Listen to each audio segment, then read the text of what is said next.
Olá, tudo bem com vocês?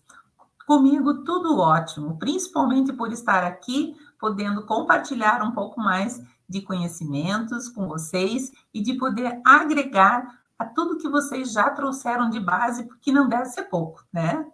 E aqui nós estamos então justamente com um tema que é ampliando conhecimentos. E eu acho que é isso que é o mais importante para todos os educadores, buscar ampliar o seu conhecimento para trazer para a sua prática. Então, hoje nós vamos falar dessa ampliação dos conhecimentos em relação à aprendizagem, dando uma ênfase maior no que é a atenção, a memória, a percepção, a emoção, raciocínio lógico e as famosas funções executivas.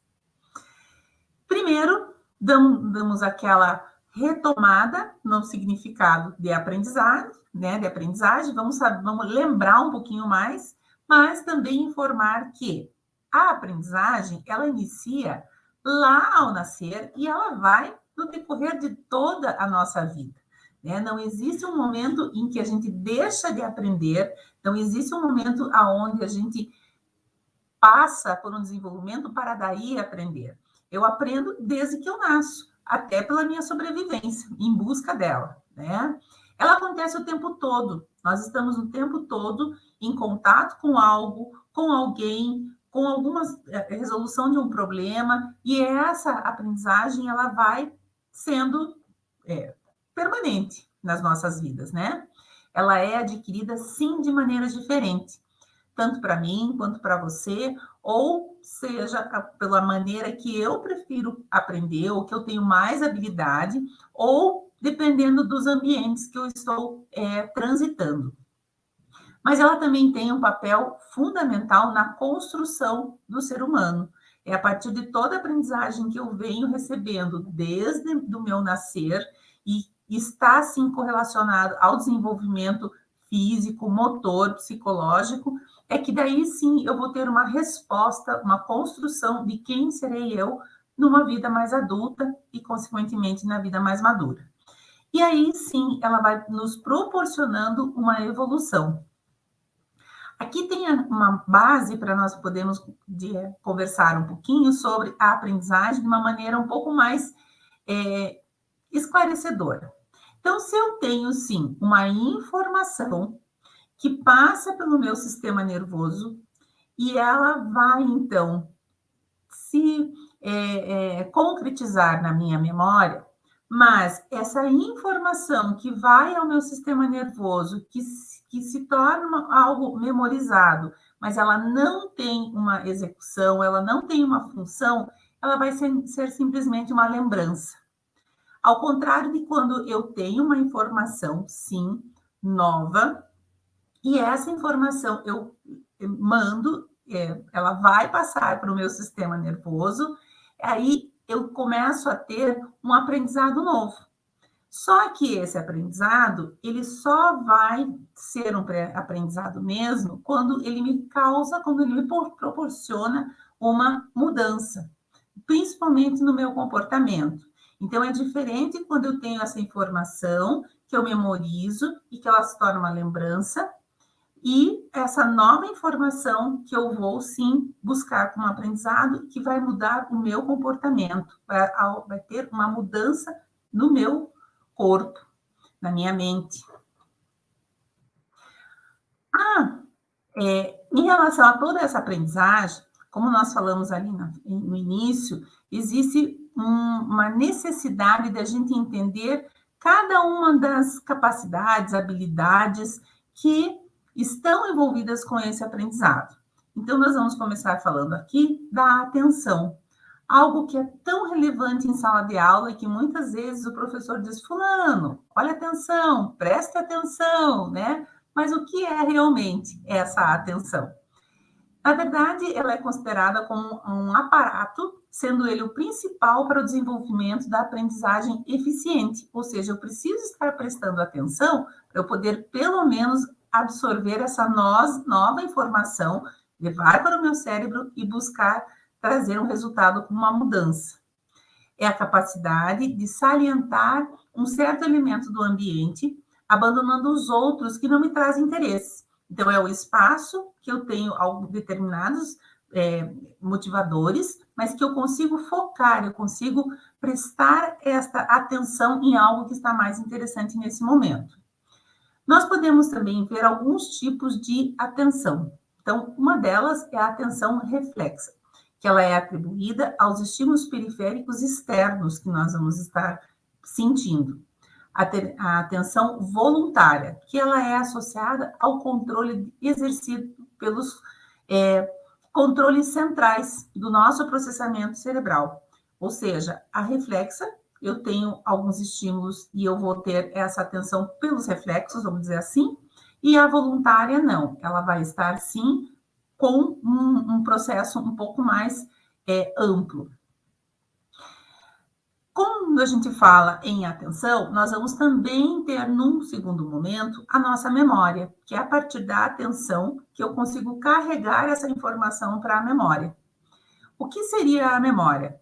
Termo que se atribui a várias funções cerebrais específicas, tendo como características comuns a capacidade de recriar experiências pela explosão sincrônica dos neurônios envolvidos na tal situação. Então, a memória é algo que marcou, que teve um significado muito importante, muito forte. A maioria das vezes a gente busca que seja uma memória positiva, mas a gente também traz memórias negativas, e que isso aconteceu, essa explosão, foi a êxtase, naquele determinado momento, que gravou lá no meu cérebro. São fenômenos que têm em comum o fato de relacionar o aprendizado e a reconstrução parcial ou total da experiência passada. Então, o que eu aprendi numa aula anterior, eu tenho aquilo memorizado para que eu possa utilizar esse conhecimento numa segunda aula, por exemplo.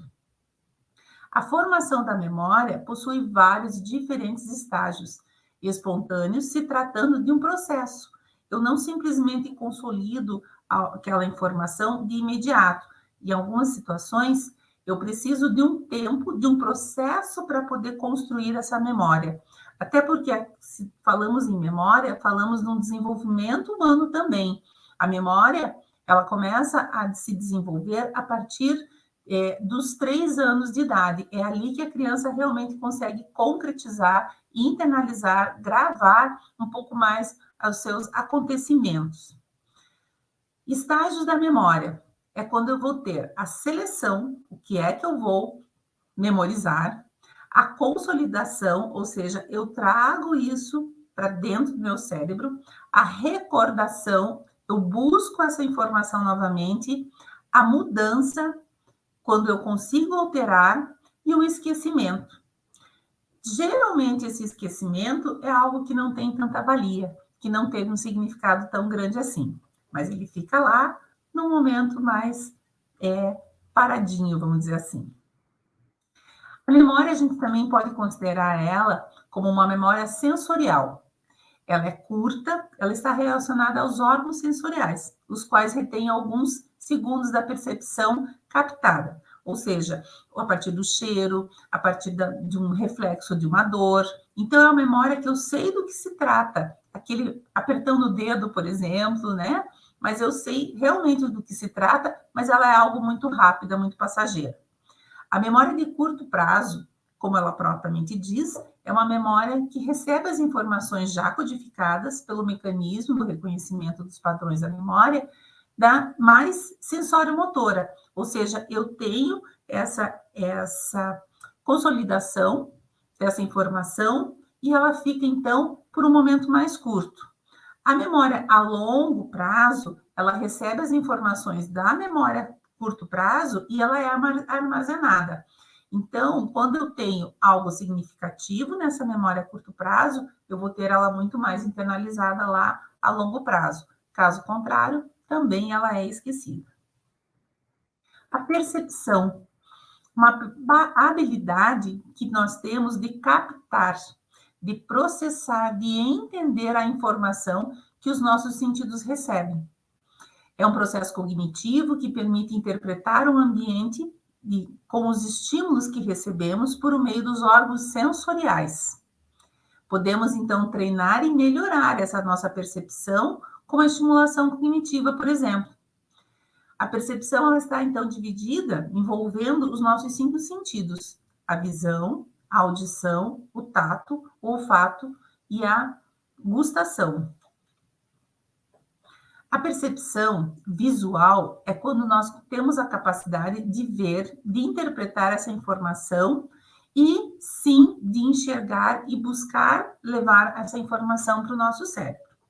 A percepção auditiva, ela então é a capacidade que nós temos de interpretar, de receber e interpretar essa informação que vem pelos nossos ouvidos via as ondas sonoras. E essas ondas, por meio, então, do ar, e não só pelo aprendizado, de aquisição dessas informações, mas pelo reconhecimento também. A percepção tátil, né, aquela capacidade da informação, da pressão, da vibração captadas pela nossa pele, pelo nosso toque. As percepções olfativas é a capacidade de interpretar as informações a partir do que estamos sentindo no ar, é o cheiro. A percepção gustativa é a capacidade de interpretar as informações das substâncias químicas dissolvidas na saliva, que é o gosto. Esses conhecimentos que nós estamos trazendo, uma atenção, a memória e até mesmo a percepção, elas sim têm um grande envolvimento com a emoção. E tudo isso está correlacionado ao grande fator que nós discutimos aqui, a aprendizagem. O que é a emoção? A emoção é um fenômeno individual, com fácil reconhecimento, tanto na sua existência, quanto na sua diversidade. Ou seja, eu posso ter a alegria, a tristeza, a vergonha, a raiva, o medo. São alguns exemplos das emoções que sentimos. Elas são evidenciadas por alterações fisionômicas, como a taquicardia, a dilatação das pupilas e a sudorese, ou seja, aquele suor que eu sinto. Ou as mentais, que mobilizam a cognição com a atenção e a percepção. Então, a emoção, ela pode ser física ou ela pode ser mental. Eu posso perceber das duas maneiras. As emoções são respostas neurológicas e fisiológicas aos estímulos externos e internos, coordenados pelos pensamentos que envolvem as estruturas do sistema límbico. As emoções ainda mudam a fisiologia do nosso organismo, visando a aproximação, no confronto ou afastamento, que costumam decidir a escolha da ação que surgirão. Ou seja, eu sei que eu consigo ir à frente em uma determinada situação, ou eu vou, então, buscar o cuidado para que eu não me envolva em determinado ato ou situação. É ela que também faz com que eu tenha essa reação. Parecem sentimentos conscientes, porém são movimentos internos, também denominados por respostas psicológicas aos estímulos, as quais têm a função de nos afastar do perigo e de nos aproximar de uma recompensa. Podem ser classificadas como primárias, como a raiva, a tristeza, o medo e a alegria, e secundárias, como ciúmes, inveja e a vergonha. Raciocínio lógico, será que ele tem a ver com tudo isso que nós estamos falando aqui? Sim, sem dúvida nenhuma. Volto a falar, essa grande engrenagem é uma só, né? Que nós vamos tendo esses sentimentos, essas percepções, todas essas nossas capacidades de maneiras individuais, mas que se integram. A criança passa por um amadurecimento neurológico gradativo, né, que possibilita, então, realizar as suas descobertas no seu dia a dia, desde que ela nasce até o seu maior desenvolvimento, a sua fase mais adiantada. A lógica, então, ela faz parte desse desenvolvimento. Ela é considerada uma disciplina que trata das formas do pensamento, da linguagem descritiva deste pensamento, das leis da argumentação, do raciocínio correto, dos métodos e dos princípios que regem o pensamento humano. Ou seja, a lógica é o meu raciocínio. Jean Piaget pesquisou a fundo o desenvolvimento do pensamento do ser humano, analisando a transição do pensamento pré-lógico para o lógico, ou seja, eu estou numa fase onde eu busco determinados conhecimentos e eu ainda não tenho bem claro a noção desse conhecimento, e depois, com o amadurecimento neurológico, isso passa a ser algo um pouco mais claro para mim, ou seja, eu passo a ter essa lógica. É quando a gente pensa numa resposta que uma criança de 6, 7 anos nos dá em relação a um determinado questionamento e que depois, mais para frente, lá em torno dos seus 9, 10 anos, ela consegue dar essa mesma resposta muito mais estruturada. Para Piaget, há avanços nessas capacidades cognitivas da criança, que se encontram na terceira infância, as relações espaciais e causalidades, a categorização, o raciocínio indutivo e dedutivo, a conservação dos números e a matemática. Terceira infância, desculpe, nós podemos, então, levar em consideração a criança em torno dos seus 6 anos em diante. O cérebro consegue processar o conceito de quantidades muito cedo, permitindo com que a criança bem pequena consiga discriminar as quantidades e até mesmo realizar alguns cálculos simples. Isso é uma habilidade que temos, né? Mas é quando começamos, então, a entrar nesse mundo dos números, e o primeiro ato que essa criança tem é de conhecer o símbolo.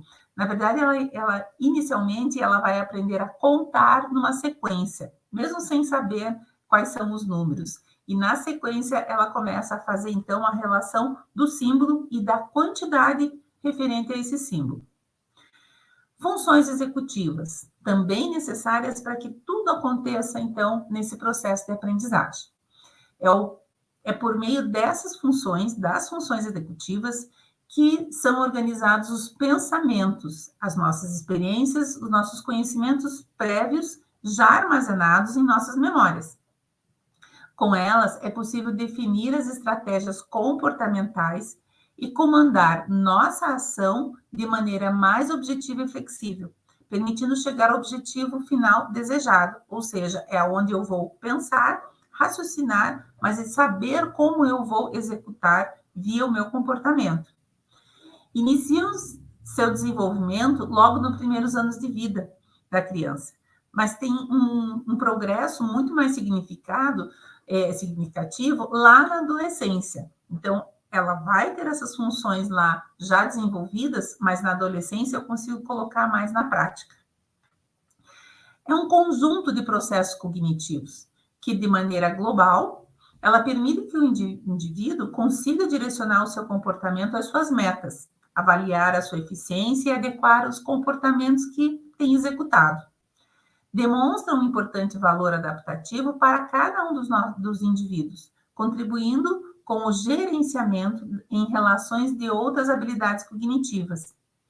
Muitos processos cognitivos têm sido considerados como integrantes das funções executivas, como o planejamento, o controle inibitório, a tomada de decisão, a flexibilidade cognitiva, memória operacional, atenção, categorização, fluência, criatividade e a tomada de decisão.